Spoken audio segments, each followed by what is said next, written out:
So the very next part of this social revolution after Food for Soul happened a number of years later, and this was in 2019. This was when my best friend, her name is Caroline, she was walking down the street one day, and she met and eventually befriended Ella. Ella, at the time, was a 25-year-old Nigerian woman. She had moved to Modena 3 years earlier. And after those 3 years, and after a lot of struggles, she was still unable to fulfill her dream. And her dream was quite simply being the first woman in her family to ever work. She traveled all of that way, and she was still unable to do so. So over the course of the next 8 months, Caroline helped Ella find that job, helped her navigate the bureaucracy and all of the different barriers that presented themselves. And that's when she realized how difficult it truly was. So at the end of 2019, Caroline came to me and asked me to help brainstorm, find a way that we could really start helping other women in our community who were facing the same kinds of struggles find jobs.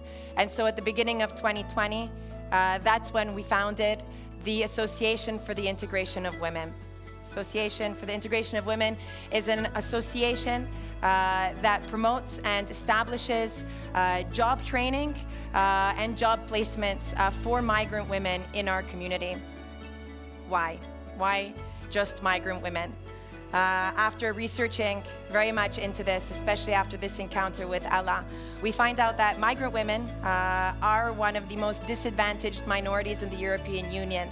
This is in terms of job participation and social inclusion.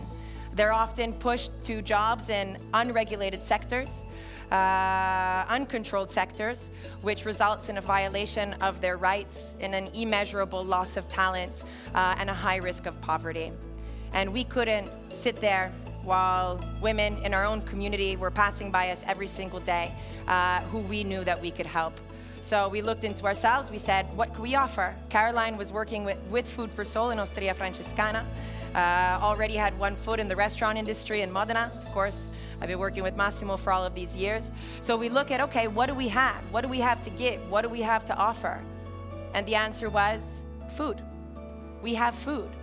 And how can we take this power of food and use it to bring about this change that we're looking for in our own community? So we opened a restaurant. We opened a restaurant and we called it Roots. But this is no ordinary restaurant.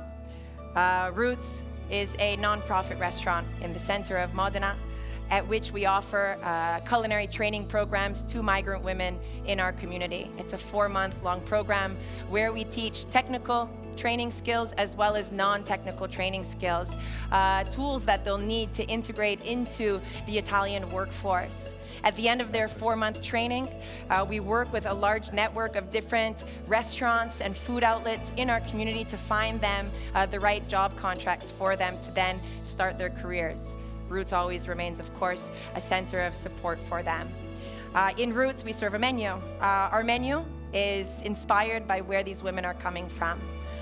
It is, of course, includes all of these technical bases and foundations that will help them go and work in any other kitchen afterwards, but the dishes, we want them to reflect the origins of our trainees. Because yes, we want to integrate them into the Italian work life, but we also want Italians, Modenese, people to come into our restaurant and discover the beauty of the diversity that exists in our community. So this is what we're doing with Roots. This is our beautiful space. What we know is that migration creates wealth, it creates culture. It's always been that way, and today more than ever it needs to be that way. And we're not simply talking about cultures that coexist, but about cultures that come together, that contaminate each other, that feed off of each other. And only this way can we create new cultures and new flavors and new dishes.